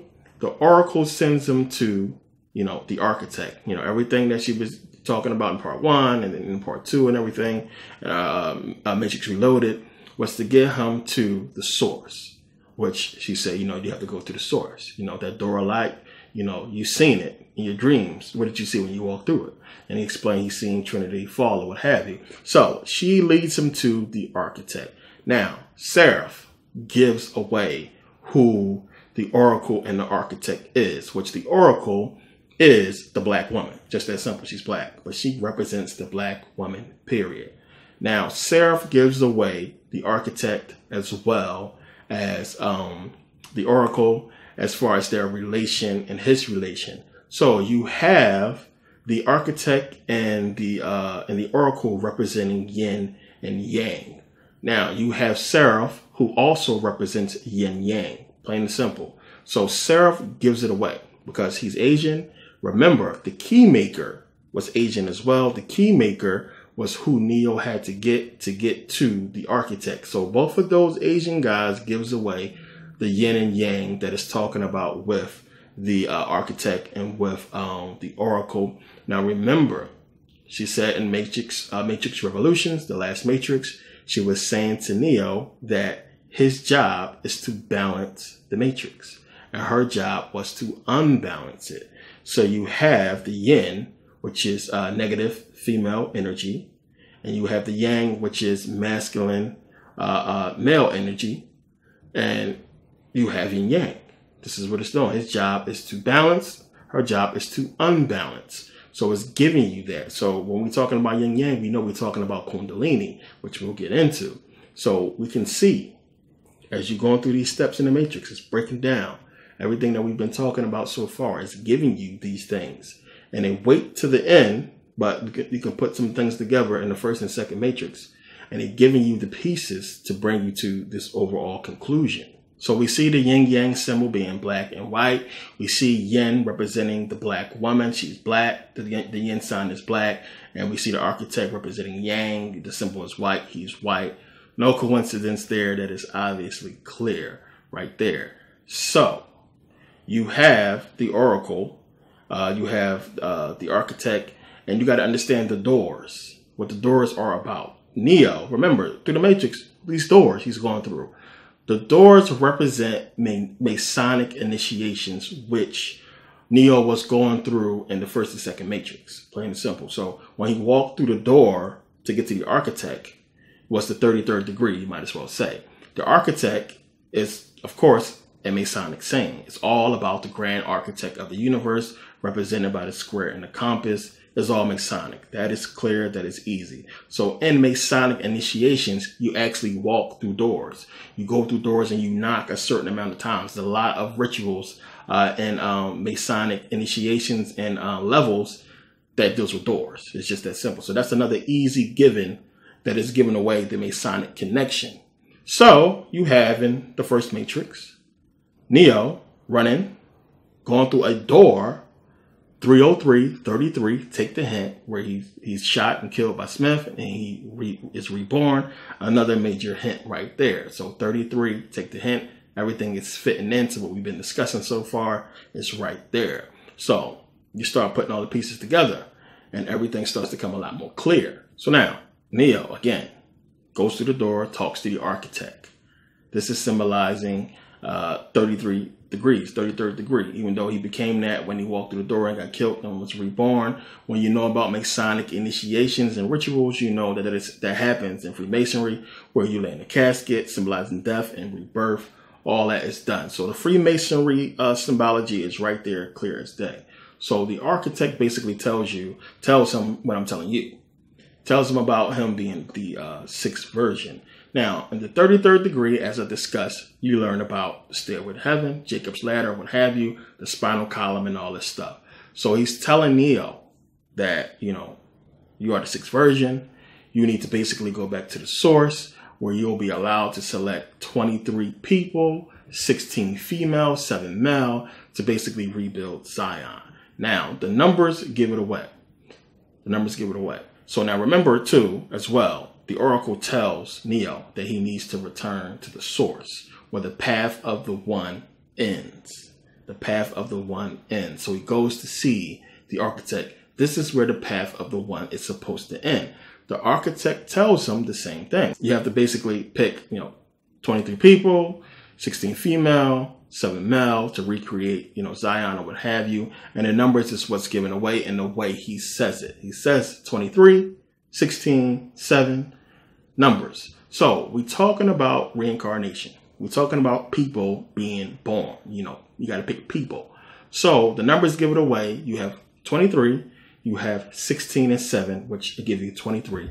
So you have 23, 23, which will give you 46. What does this mean? So we know we have 23 pairs of chromosomes. So 23 pairs give you 2 pairs of chromosomes, totaling 46 chromosomes. So 23, 16, 23, you have 23. You have 16 and 7, which is another 23. Basically telling you we're talking about chromosomes. We're talking about creating people. So in dealing with reincarnation, the source can only be one thing. What is the source? Where do we come from? We come from the woman. That is the source of us, of people. The source is the woman and is given away by this numerology. So the source is clearly a woman, based on the fact that you can't get any kind of people without the woman, period. So again, the key that gives it away is the chromosomes, the numbers, the 23 and 23. Now, what's so important about these chromosomes is when you also get to the 23rd chromosome, the 23rd chromosome is unique to who? The woman. The woman has XX chromosome. Men, we have the XY chromosome. So 23, that number is symbolic. It really alludes to the woman and singles her out when you understand it's dealing with the 46 chromosomes. So boom, you have woman being the source, which is clear, understandable. The source of us is the woman. And this is what we get into. So when you start digging into that thing, we know this is where it's going to lead us. So now you got to understand, again, source. So the source is the woman, but the source is specific to Neo. And as I said, Neo represents white people. So the source is specific to white people. So the source would be the white woman. And what he said, you go to the source and you basically pick these people, and a cycle is going to keep happening. You're going to keep reincarnating the cycle over and over again. It's metaphorically telling you that if you go back to the source, if you go back to the white woman, this is all that's going to happen. You're going to keep reincarnating over and over and repeating the cycle over and over again. So you got to understand the symbolic understanding of the source and what it's talking about and how important it is, because it has a lot to do with everything else. Now, he also tells Neo that if he doesn't go back to the source, it will be the end of his species. If he goes choose the other door and save Trinity, that will be the end of his species. So saying that if you don't go back to the white woman and we keep reincarnating over and over again, keep making white people, you choose the other door, that will be the end of your species, end of the white race. So go back and keep reincarnating and making these people. So we got to understand what it's saying here. It all makes sense. It all fits, and you'll see more, as we keep going. But this is what it's talking about. Now, the architect calls Neo an anomaly, and an anomaly is something that deviates from its expected path. And white people, sorry to say, that's basically what you are, an anomaly. You deviated from the expected path genetically. So you are a mutation of African people. A mutation is basically an anomaly, something that deviates from its expected path. So that's basically what you are. So it's giving you the hints, clear as day, as I was saying. So the architect represents, as I said, the Masons, the Masonic government that's basically trying to balance the anomaly instead of fixing it. So you have this government system that they understand what's going on. The Masons, they understand, as I said, they understand what's going on with you guys.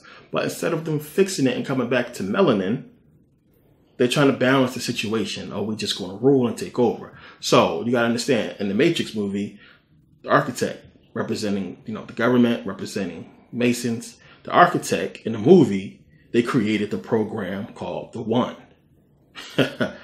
They created the program called the One. Neo has powers. Neo is looked at as a god. He can fly. And they made this program to convince Neo that his purpose is basically to save Zion. And to save Zion, he has to keep reincarnating. That's what he has to do. So when he came to the architect, remember, this is where the path of the One is supposed to end. He was supposed, like the other 5 Neos before him, he was supposed to pick reincarnation, save Zion, to go head back and, do the thing all over again, but he didn't. So you got to understand, they did all this stuff, to basically get him to keep reincarnating. And it's basically the same with white people. Neo was given powers. You basically have powers. You have white privilege. You have privilege. You have been put on this high pedestal. You are in positions of power. They have made you to hate black people. They have made you to be racist. They have made you superheroes. They have made God in the image of you. People bow down to an image that's a white person. This is what this government system has done instead of trying to correct the problem of the mutation that happened. Plain and simple. This is what they've done. Same as the architect. This is what they're trying to tell you. This is how they're breaking it down. So it's the same thing. Now, Agent Smith. Smith also represents white people, represents you. He represents control, chaos, the lies, the deception, the deceit, the feeling of no purpose. Because this is the thing that you're going to find out as white people. What is the purpose? When you find out, one, that Jesus is a lie. This God is not real. The Trinity is bullshit. This God that was made in your image is not real. What is your purpose? When you understand that, you have no purpose. Because when you understand that, you are not going to have the understanding that your purpose is to get back into melanation, to be remelanated. You're not going to understand that. So you have no purpose. Your purpose is just to keep reincarnating. So Smith represents all of that. He also represents the inevitability of death and the end of the world. And that if you keep reincarnating, you will not fulfill your true purpose. Plain and simple, you'll keep reincarnating over and over again. So if you keep reincarnating over and over again, you're just fighting against yourself. Plain and simple, symbolized by, Smith and Neo fighting. Because it's all you're doing is fighting with yourself until you finally understand with yourself or selves that you need melanin. You need to come back. You need to reincarnate. But this is what Smith symbolizes. He symbolizes this cycle. He symbolizes so much. You need to break that cycle of reincarnation. So the Oracle tells Neo that she wants what he wants, but the only way we can get it is together. Big hint. So at the end, when he's fighting Smith, when Neo and Smith is fighting at the end of Matrix Revolution, she says, through Smith, everything that has a beginning has an end. Neo basically trying to get him to understand that he needs to break the cycle. Everything that has a beginning has an end. This cycle does not. It's a cycle. You need to break break the cycle. Now, understand where that phrase comes from. Everything that has a beginning has an end. You got a lot of people who thought it came from Buddha. It's not from Buddha. It's actually from an old book called Immortality. The principal philosophic arguments for and against it. So the book is called Immortality. It's an old book, early 1900s. And it's ironic that a book called Immortality has a phrase that says everything that has a beginning has an end. So this is where the phrase comes from. So she's reminding him that he basically needs to, to end this. So, he allows Smith to basically, absorb him, assimilate him, and he combines with the Oracle and everything else to basically defeat Smith. So now the Oracle, in Matrix Revolution, another major key to everything, as you already know. So now the Oracle already know what's going to happen, plain and simple. The only thing she doesn't know is what's going to happen past her decision to allow Smith to assimilate her. Because as she said, we don't know. We can't see past the choices we don't understand. Now, to a program, a computer, letting something destroy you is just like beyond comprehension. So she can't understand why she would do this. So she can't see past the point when Smith assimilates her because it's something that she shouldn't do. But as she said at the end, she had faith. She had hope. And she also doesn't know what Neo is going to do. Is Neo truly going to follow the path? Is Neo really going to understand what it takes to understand what's going on and do what's needed to basically beat Smith? So she knows everything else up until that point. So remember at the end when Seraph asked her, did you always know? She said she didn't always know, but, she had hope. She had faith or whatever. So remember, Oracle was smart. She had a plan. So remember when Smith comes into the kitchen and, he basically says, if you knew I was coming, if you're an Oracle, why are you sitting there? That means you deliberately made these cookies, and everything like that, because he's like, what's going on? No way is this easy for her to come. And she just says, do what you're here to do, because it's a trap, of course. So she allows him to assimilate her, but she knows already that he assimilated Sati and he assimilated Seraph, which was part of the plan. Why was this a part of the plan? Because one, as I said, who does Seraph represent? He represents yin yang. Seraph, remember, why? I mean, he did things in this movie for a reason. Why would they show Sati going off with Seraph? Seraph gives it away as he gives away the Oracle yin-yang connection with the architect. Seraph, he gives away who Sati really is. As I said, I'll save her for later. So he gives away who she is. So Seraph being yin-yang, masculine and feminine energy. So yeah, Seraph basically gives it away. He gives it away. So you have Sati, who is basically Shakti. Sati and Shakti are both consorts of Shiva. Plain and simple. The Hindu god Shiva. So again, we go back into Hinduism, as I talked about in Buddhism. All this stuff ties into each other. So the Shakti, the Hindu goddess, she is dealing with the primordial cosmic energy. She deals with Kundalini rising. So this is why Seraph gives her away, because Seraph, yin yang, which basically is going to help you with Kundalini rising. They go hand in hand. And masculine and feminine energy, Kundalini rising, same thing. So the Oracle understanding, you have Kundalini energy, you have yin yang, the balance. All that's left is the black woman. He absorbs her. He basically assimilates her. You have all the building blocks to give basically the white man melanin, to get him what he needs to get this energy to the pineal gland. All that's left is for him to make a choice. Plain and simple. So Neo, everything has a beginning, has an end. Neo, break the cycle. So when he allows Smith to basically assimilate him, he goes in with the Oracle, the black woman, yin yang, masculine and feminine energy, Kundalini rising, all in one. Boom. Melanin explosion. You might as well say light. Boom. Destroy Smith. Everything is fine.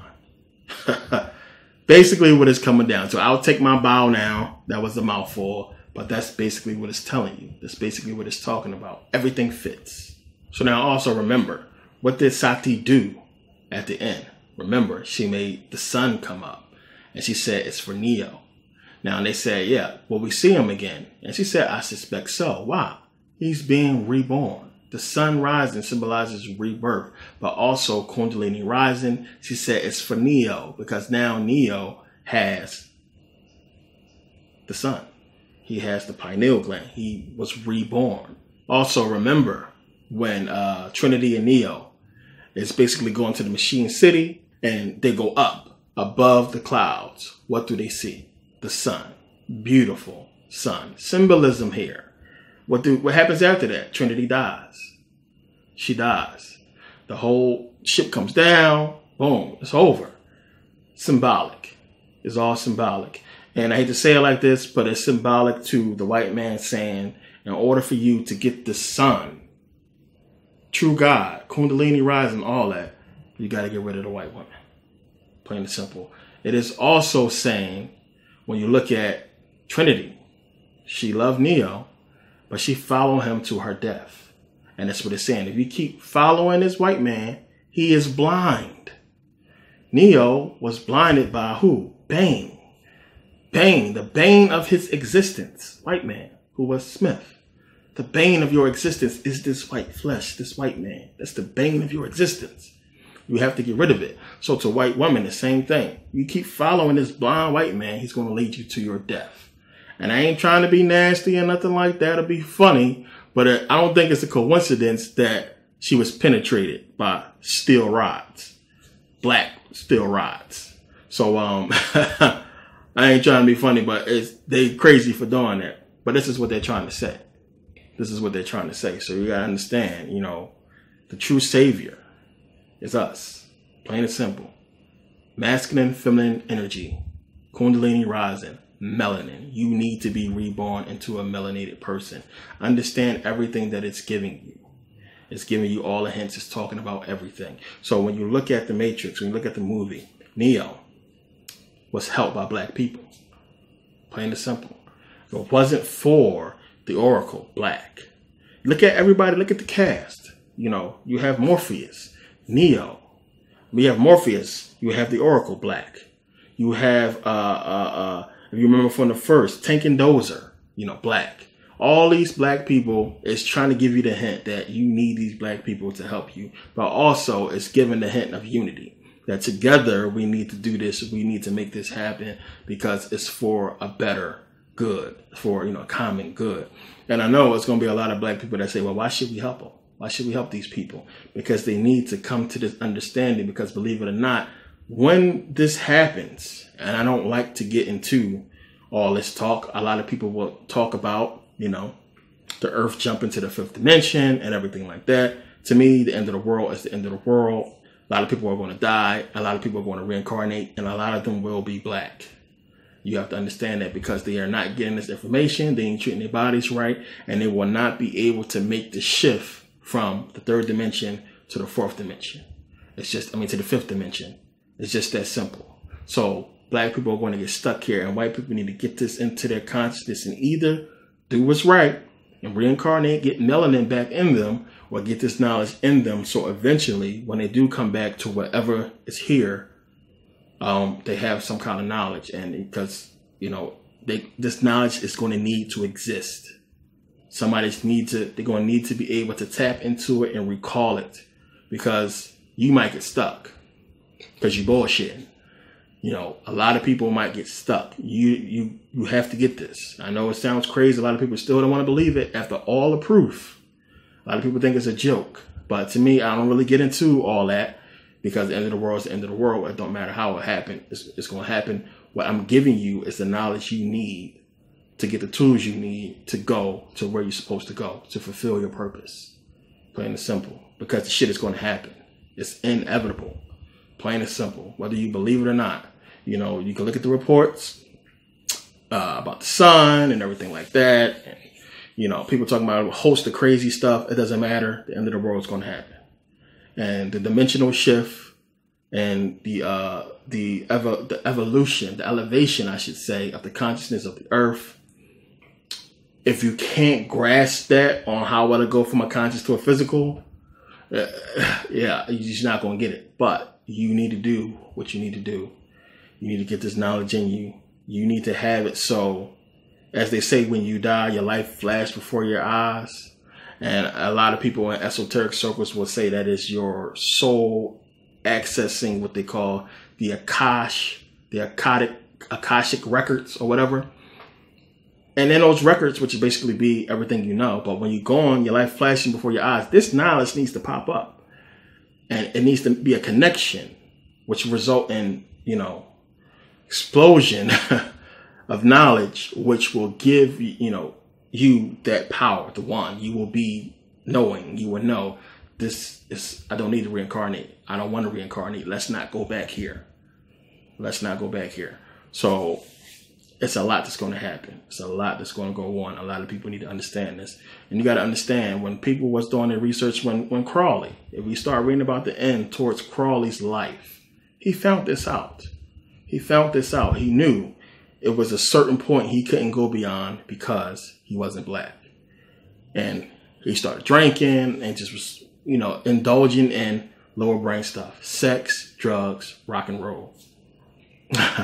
Sex, drugs, and crazy stuff. I'm going to say rock and roll. I don't think it was out yet when he died. But sex and drugs was his thing. Plain and simple. And he just got drunk. And he was wasted most of the time. And because he couldn't go no further. He couldn't do nothing. Crowley was done. And a lot of people, when you get to this point, when you start getting this knowledge, then, you understand what you need to do. And I said, De Niro, George Lucas. It's not a coincidence they got black women. Because they got it. They are high-ranking Masons. They are past 33rd degree. They understand. They get it. It's not a coincidence. So you're going to start to see, that theme. The movie Get Out. When you really break it down and get into it. I mean, they wanted these black bodies because they understood that the black bodies were superior. It was bitten on them and all kinds of weird stuff. Big hint right there. Now, that movie is kind of sort of designed to kind of create separation. Even though some people will get the esoteric knowledge behind it, some people will look at it and say, fuck these white people, racist. See these white people, they racist. And some white people are going to say, I don't want no nigger body. Y'all crazy. They're getting shot and killed by cops. I don't want that. It creates this negative stereotype. It creates separation. It is what it is. All the movies coming out with, all this 12 Years a Slave and, NWA and all these movies is just pound on racism. Separation. Because in separation, you will not come to this conclusion that I just gave you. You will not come into this knowledge because you're constantly hating each other. Hate. The reason why Neo went back into the Matrix, why he chose the other door, is because love. He loved Trinity. And that's the hint it's trying to give you. The reason why you got to come together and do this is because of love. Love conquers all. He basically sacrificed everything because he loved that woman, even though she died, but symbolism in that. But that was the reason. Plain and simple. So, that's the hint there, man. You got to really, a lot of people just really fake themselves out, and they just really get into stupid, weird shit based on, what they've been programmed with. And it's crazy. You got to break out that program and understand what it's designed for. And it's one of those things, like, I know how serious this stuff is. And I know you guys, a lot of people still going to be skeptical about it, but I tried to convey this information to you the best way that I could and get you to understand and really grasp this information. And again, watch this again. Understand, you got to do research. You got to really look into it. And I hope that a lot of people really get this message and understand what it's talking about. This is basically a major part of what I'm talking about, what my message is about. As everybody know, I'm about unity. I'm not doing this, because I hate white people or because, because I'm mad, or I'm saying this stuff because I'm jealous or anything like that, or because I'm Afrocentric. I'm not saying all this stuff because I have a white wife or a white girlfriend or anything like that. I'm not saying this stuff because I just want to say it. It's facts. It's proven stuff. Plain and simple. I'm not saying this stuff just for nothing. No, I don't hate white people. I have a lot of white friends. No, I do not have a white girlfriend or a white wife. I just have white friends. I have white people who I know and care about, who I conveyed this information to, who accepted it. Long time ago, actually. So they really get it. They really understand. It's not something that you can just easily do because of the way our society is set up. It is looked down upon to have a mixed relationship. It's looked down upon to be pro-black if you're white. It's looked down upon to be pro-white if you're black. Everything they put out there in this system is designed to separate us, so we don't understand what I just told you. And, it's going to be up to people to really do their own research and get this information and get it into them and accept it and understand what this stuff is all about and how they really need melanin and how they really need to get this knowledge in order to continue. So this was my video. This DVD was important. It's a big chunk, again, of what's going on. And I got a lot more coming. As I said, I'm going to Kemet, going to visit Egypt in a couple weeks. I'll be there. I'll live stream from there.